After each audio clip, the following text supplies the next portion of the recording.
The lumber room. Saki. The children were to be driven, as a special treat, to the sands at Jagborough. Nicholas was not to be of the party. He was in disgrace. Only that morning he had refused to eat his wholesome bread and milk on the seemingly frivolous ground that there was a frog in it. Older and wiser and better people had told him that there could not possibly be a frog in his bread and milk, and that he was not to talk nonsense. He continued, nevertheless, to talk what seemed the veriest nonsense, and described with much detail the coloration and markings of the alleged frog. The dramatic part of the incident was that there really was a frog in Nicholas's basin of bread and milk. He had put it there himself, so he felt entitled to know something about it. The sin of taking a frog from the garden and putting it into a bowl of wholesome bread and milk was enlarged on at great length, but the fact that stood out clearest in the whole affair, as it presented itself to the mind of Nicholas, was that the older, wiser, and better people had been proved to be profoundly in error in matters about which they had expressed the utmost assurance. "You said there couldn't possibly be a frog in my bread and milk." "There was a frog in my bread and milk," he repeated, with the insistence of a skilled tactician who does not intend to shift from favorable ground. So his boy cousin and girl cousin and his quite uninteresting younger brother were to be taken to Jagborough Sands that afternoon, and he was to stay at home. His cousin's aunt, who insisted, by an unwarranted stretch of imagination, in styling herself his aunt also, had hastily invented the Jagborough expedition in order to impress on Nicholas the delights that he had justly forfeited by his disgraceful conduct at the breakfast table. It was her habit, whenever one of the children fell from grace, to improvise something of a festival nature from which the offender would be rigorously debarred. If all the children sinned collectively, they were suddenly informed of a circus in a neighboring town, a circus of unrivaled merit and uncounted elephants, to which, but for their depravity, they would have been taken that very day. A few decent tears were looked for on the part of Nicholas when the moment for the departure of the expedition arrived. As a matter of fact, however, all the crying was done by his girl cousin, who scraped her knee rather painfully against the step of the carriage as she was scrambling in. "How she did howl," said Nicholas cheerfully, as the party drove off without any of the elation of high spirits that should have characterized it. "She'll soon get over that," said the Swadee's aunt. "It will be a glorious afternoon for racing about over those beautiful sands. How they will enjoy themselves." "Bobby won't enjoy himself much, and he won't race much either," said Nicholas with a grim chuckle. "His boots are hurting him." "They're too tight." "Why didn't he tell me they were hurting?" asked the aunt with some asperity. "He told you twice, but you weren't listening." "You often don't listen when we tell you important things. You are not to go into the gooseberry garden," said the aunt, changing the subject. "Why not?" demanded Nicholas. "Because you are in disgrace," said the aunt loftily. Nicholas did not admit the flawlessness of the reasoning. He felt perfectly capable of being in disgrace and in a gooseberry garden at the same moment. His face took on an expression of considerable obstinacy. It was clear to his aunt that he was determined to get into the gooseberry garden, only, as she remarked to herself, because I have told him he is not to. Now the gooseberry garden had 2 doors by which it might be entered, and once a small person like Nicholas could slip in there, he could effectually disappear from view amid the masking growth of artichokes, raspberry canes, and fruit bushes. The aunt had many other things to do that afternoon, but she spent an hour or two in trivial gardening operations among flower beds and shrubberies, when she could keep a watchful eye on the 2 doors that led to the forbidden paradise. She was a woman of few ideas, with immense powers of concentration. Nicholas made 1 or 2 sorties into the front garden, wriggling his way with obvious stealth of purpose towards one or other of the doors, but never able for a moment to evade the aunt's watchful eye.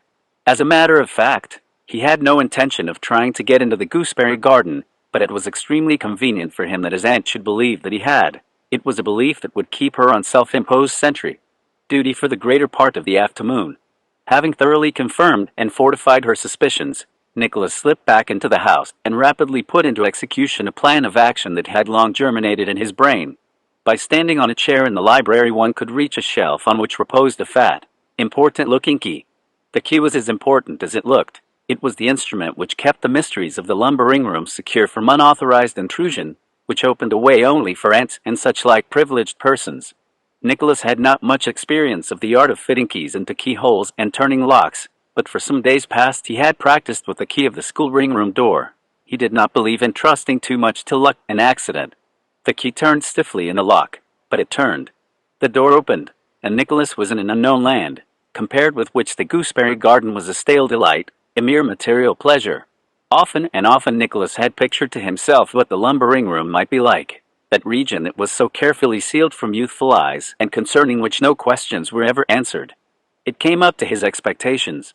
In the first place, it was large and dimly lit, one high window opening onto the forbidden garden being its only source of illumination.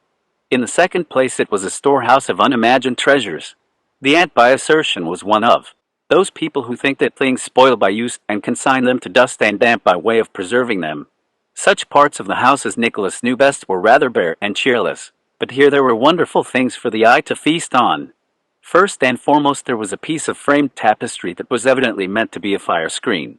To Nicholas it was a living, breathing story. He sat down on a roll of Indian hangings, glowing in wonderful colors beneath a layer of dust, and took in all the details of the tapestry picture. A man, dressed in the hunting costume of some remote period, had just transfixed a stag with an arrow. It could not have been a difficult shot because the stag was only 1 or 2 paces away from him. In the thickly growing vegetation that the picture suggested, it would not have been difficult to creep up to a feeding stag. And the 2 spotted dogs that were springing forward to join in the chase had evidently been trained to keep to heel till the arrow was discharged. That part of the picture was simple, if interesting, but did the huntsman see what Nicholas saw? That 4 galloping wolves were coming in his direction through the wood. There might be more than 4 of them hidden behind the trees, and in any case would the man and his dogs be able to cope with the 4 wolves if they made an attack. The man had only 2 arrows left in his quiver, and he might miss with one or both of them. All one knew about his skill in shooting was that he could hit a large stag at a ridiculously short range. Nicholas sat for many golden minutes revolving the possibilities of the scene. He was inclined to think that there were more than 4 wolves and that the man and his dogs were in a tight corner. But there were other objects of delight and interest claiming his instant attention. Here were quaint twisted candlesticks in the shape of snakes, and a teapot fashioned like a china duck, out of whose open beak the tea was supposed to come. How dull and shapeless the nursery teapot seemed in comparison. And there was a carved sandalwood box packed tight with aromatic cotton wool, and between the layers of cotton wool wore little brass figures, hump-necked bulls, and peacocks and goblins, delightful to see and to handle. Less promising in appearance was a large square book with plain black covers. Nicholas peeped into it, and, behold, it was full of colored pictures of birds. And such birds! In the garden, and in the lanes when he went for a walk, Nicholas came across a few birds, of which the largest were an occasional magpie or wood pigeon. Here were herons and bustards, kites, toucans, tiger bitterns, brush turkeys, ibises, golden pheasants, a whole portrait gallery of undreamed-of creatures. And as he was admiring the coloring of the mandarin duck and assigning a life history to it, the voice of his aunt and shrill vociferation of his name came from the gooseberry garden without. She had grown suspicious at his long disappearance, and had leapt to the conclusion that he had climbed over the wall behind the sheltering screen of the lilac bushes. She was now engaged in energetic and rather hopeless search for him among the artichokes and raspberry canes. "Nicholas! Nicholas!" she screamed. "You are to come out of this at once. It's no use trying to hide there. I can see you all the time." It was probably the first time for 20 years that anyone had smiled in that lumbering room. Presently the angry repetitions of Nicholas's name gave way to a shriek, and a cry for somebody to come quickly. Nicholas shut the book, restored it carefully to its place in a corner, and shook some dust from a neighboring pile of newspapers over it. Then he crept from the room, locked the door, and replaced the key exactly where he had found it. His aunt was still calling his name when he sauntered into the front garden. "Who's calling?" he asked. "Me," came the answer from the other side of the wall. "Didn't you hear me? I've been looking for you in the gooseberry garden, and I've slipped into the rainwater tank. Luckily there's no water in it, but the sides are slippery and I can't get out.